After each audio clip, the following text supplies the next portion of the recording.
Muling nahalal bilang Senate President si Senator Francis Escudero.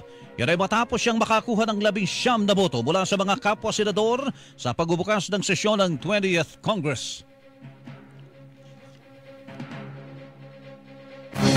We should move on, we should move forward, and we must continue to do our job. For the sake of our people, it is time we trade the colors of our campaigns for the colors of our country. Ang tinig ni Senate President Francis Escudero, kabilang naman sa umanib sa mayorya ng Senado si Senator Francis Pangilinan.